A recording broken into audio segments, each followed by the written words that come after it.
boleh tak kita nak jadi macam Indonesia yang semua akan terus bercakap bahasa Indonesia? Jawapan dia tak boleh. Indonesia, bahasa kebangsaan dia lah bahasa Indonesia. Adakah ia bahasa Melayu? Tidak. Dah Indonesia kata bahasa Indonesia. Nah kan, kami bertutur bahasa Indonesia Pak. Mana ada bahasa Indonesia? Banyak akademisi Malaysia yang selama ini ngotot menyamakan bahasa Indonesia dengan bahasa Melayu akhirnya dibuat terdiam setelah seorang pakcik Malaysia sendiri memberikan penjelasan yang tak terbantahkan. Ucapannya menampar para tokoh bahasa dan netizen yang kerap meremehkan perbedaan dua bahasa tersebut, seolah bahasa Indonesia hanya cabang kecil tanpa sejarah, tanpa perkembangan, tanpa arah yang jelas. Bahasa Indonesia dirancang sebagai bahasa persatuan dengan fungsi sosial politik yang berbeda. Ia juga menyoroti fakta penting, banyak orang Malaysia justru kesulitan memahami kosakata Indonesia modern, dari istilah harian hingga akademik. Bahkan banyaknya warga mereka sudah nyaman menggunakan kata-kata bahasa Indonesia. Assalamualaikum, salam sejahtera, selamat petang. Ada orang tanya saya, apakah bahasa Malaysia sebagai bahasa kebangsaan atau bahasa Melayu sebagai bahasa kebangsaan? Jawapan saya ialah bahasa Melayu adalah bahasa kebangsaan, mana yang termaktub dalam Perlembagaan Akta 152, bahasa Melayu adalah bahasa kebangsaan. Bahasa negara, bukan bahasa Malaysia. Perkataan bahasa Malaysia itu dicipta oleh Kementerian Pendidikan Malaysia bagi mengajar satu mata pelajaran yang dikenali sebagai bahasa Malaysia. Pada pandangan saya, ia satu kesilapan. Ya? Kerana bahasa yang diajar di negara kita ialah bahasa kebangsaan bahasa negara, iaitulah bahasa Melayu. Bukan bahasa Malaysia. Baik, bagaimana dengan Indonesia? Indonesia, bahasa kebangsaan dia lah bahasa Indonesia. Adakah ia bahasa Melayu? Tidak. Bahasa Indonesia adalah bahasa Indonesia. Tetapi pada mental, akar kata, morfem dan juga sejarah tu memang ada kena mengena dengan bahasa Melayu. Tetapi bahasa kebangsaan Indonesia ialah bahasa Indonesia. Baik, kenapa saya kata bahasa Indonesia ialah bahasa Indonesia dan bukan bahasa Melayu seperti mana yang kita perkatakan atau tuturkan di negara kita? Ambil contoh, balita. Balita maknanya bayi 5 tahun. Perkataan ini dah diguna pakai dalam masyarakat Indonesia. Istora, istana olahraga. Kita sebut stadium, kita tak sebut istana olahraga. Tapi kalau kita dengar perkataan istora tu, kita pun tak faham apa makna dia. Kita jumpa Warkom, Warnet. Kita jumpa Polda. Warkom, Warnet tu maknanya warung internet, warung komputer. Polda, polis daerah.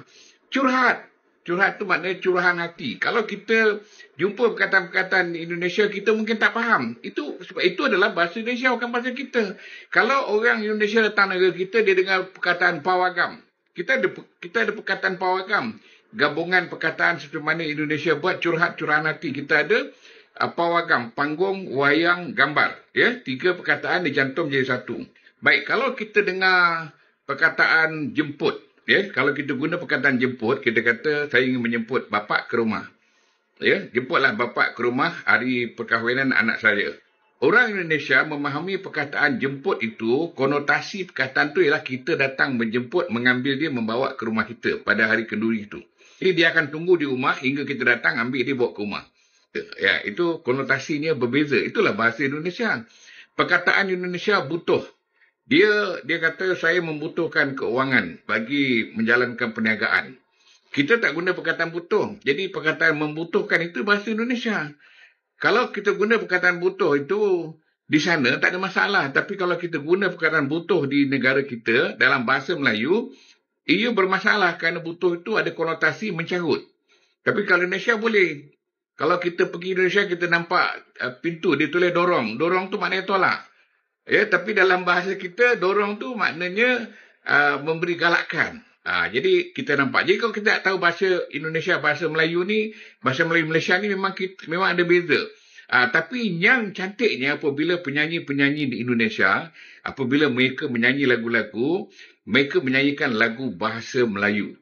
Universal, maknanya dalam pentas Sunda ni, di Nusantara, mereka nyanyikan lagu tu tak bunyi Indonesia.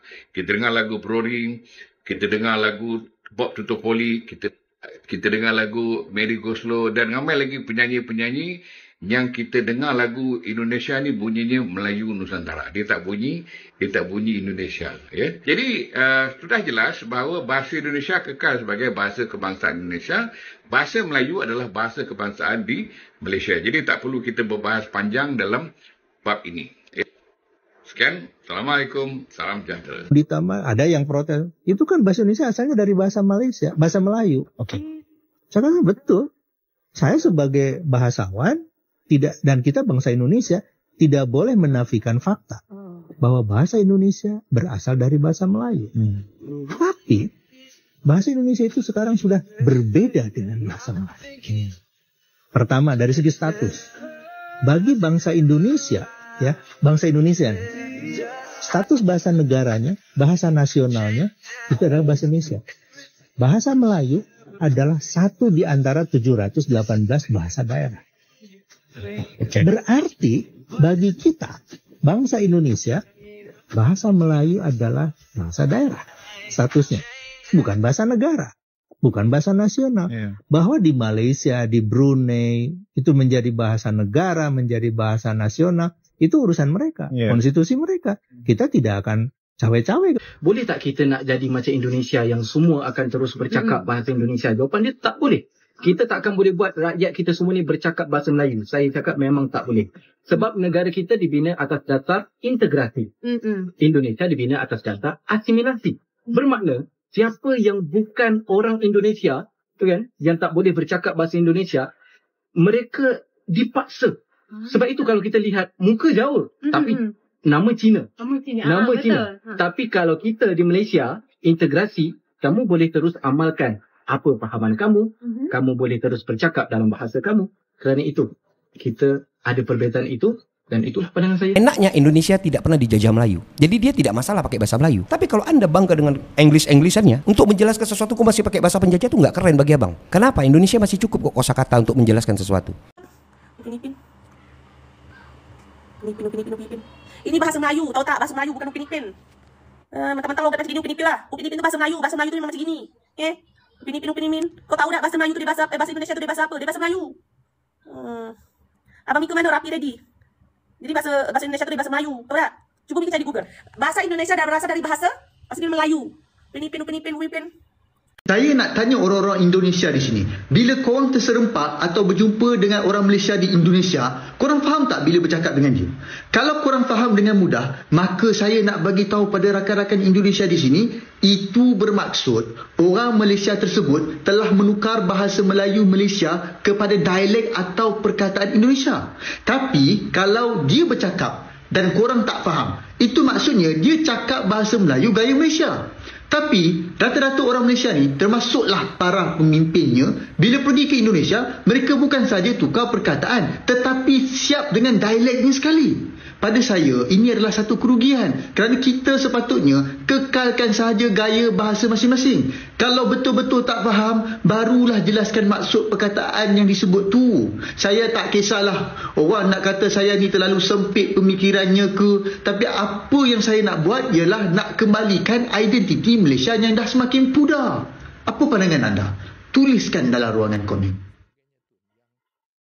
Pada akhirnya, mereka hanya bisa terdiam ketika bukti menunjukkan bahasa Indonesia jauh lebih berkembang hingga dipakai luas bahkan oleh warganya sendiri.